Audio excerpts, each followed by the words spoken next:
So you guys are gonna love the latest breakdown here, so check this out. I was cruising along, doing pretty well on the break-in, and well, something started breaking, and it would appear that I lost the nut to the crank pulley there. And now I found this on the ground the other day. I don't think this is it.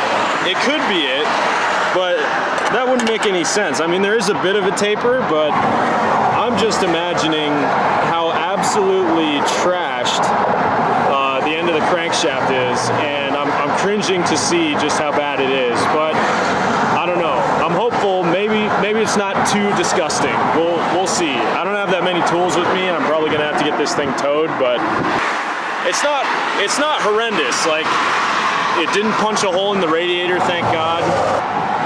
But let's do a little damage assessment on the side of the freeway here.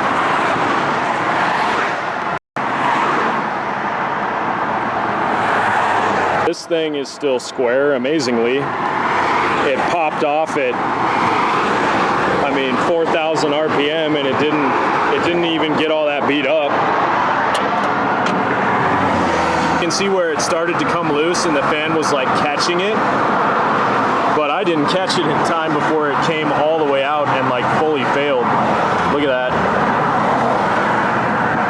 You can see on the fan what was going on. And now I'm really gonna feel like a moron if this is the crank nut, and I think that it actually might be. Okay, so this is definitely the crank nut that I found on the ground the other day, and I found it in a weird place in a parking lot, and I didn't think it was mine, but I picked it up anyway, and I totally didn't recognize it, but there it is, clear as day. I can't believe I didn't recognize these when they were on the ground.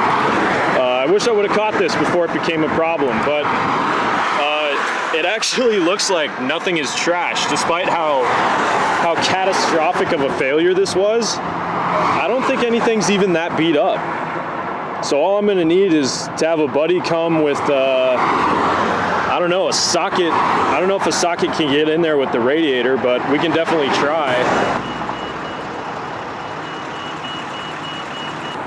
So my buddy Mike came by and he had a 30 millimeter socket and a breaker bar, so I was actually able to get the whole crank pulley and all of its stuff torqued back down. I'm thinking back, and it's been a while since I reviewed those videos, but it's possible that I just straight up forgot to torque that thing.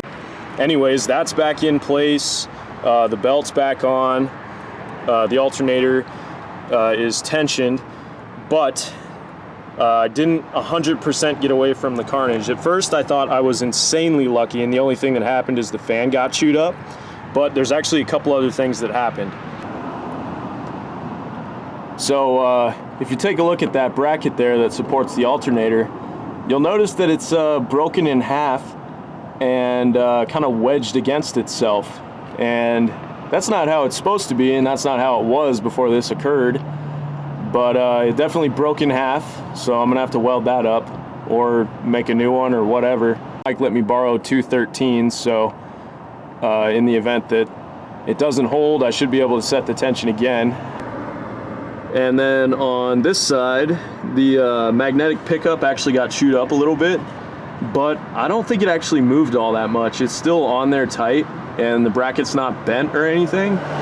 So I think the only thing to really do is just try and limp it home, and if it goes well, it goes well, and if it doesn't, then I'll just have to throw in the towel and get a tow truck. Wish me luck. We're gonna send it. All right, let's go, baby. Come on.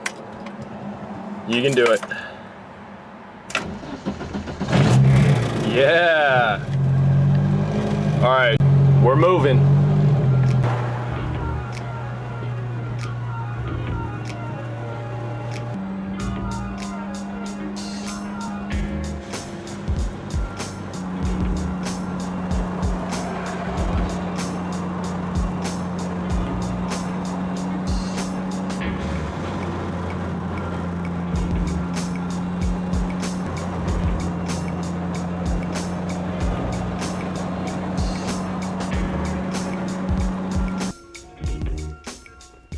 So, unbelievably, I actually made it home.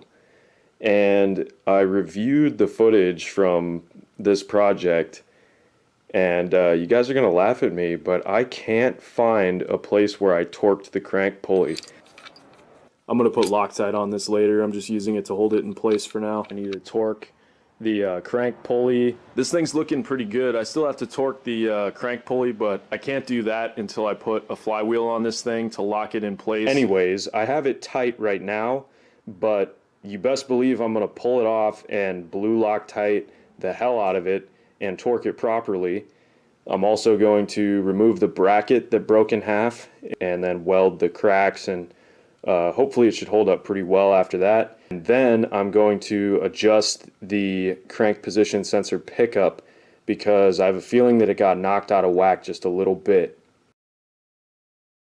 This is about how my alternator bracket is supposed to look, and this is how it actually looks. So it really is pretty amazing, but checking it with a feeler gauge, the magnetic pickup, despite the fact that it got a little chunk taken out of it there, it didn't actually move. So I don't even have to mess with that. It's still at the proper gap that I want. I swear, man, oil leaks are just the name of the game with this build. Holy smokes. Anyways, now I'm going to put this thing in gear, pull the nut back off, clean up the threads, put some blue Loctite, and then torque it in place, and hopefully it stays there this time.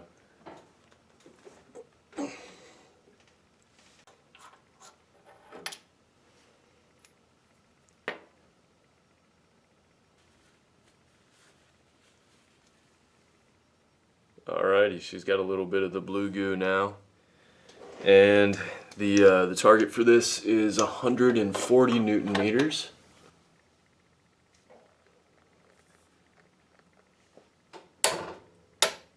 Now I'm going to go weld that alternator bracket, and then we'll be back in business.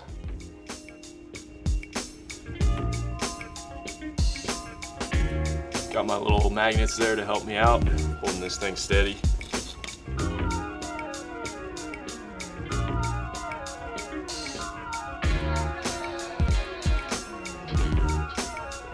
So I was thinking about it, and I don't actually need to put a gusset in this. I think the reason that it broke is because as that crank pulley came loose, the V-belt was putting all kinds of tension on the alternator, and that was kind of tweaking this in a weird way, which forced it to snap in half. And this thing feels really sturdy again, and I don't think it's going anywhere. So now I'm just going to sand it, paint it, and get it reinstalled.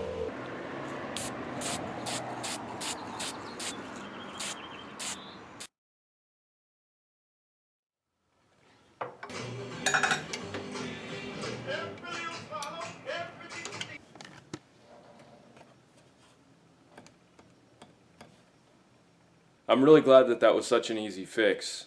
Now, in about 10 more miles, I'm going to do the 300-mile break-in oil change, analyze the oil filter, adjust the valves, all that type of stuff. And then, if everything looks good, I'm going to go ahead and turn up the boost.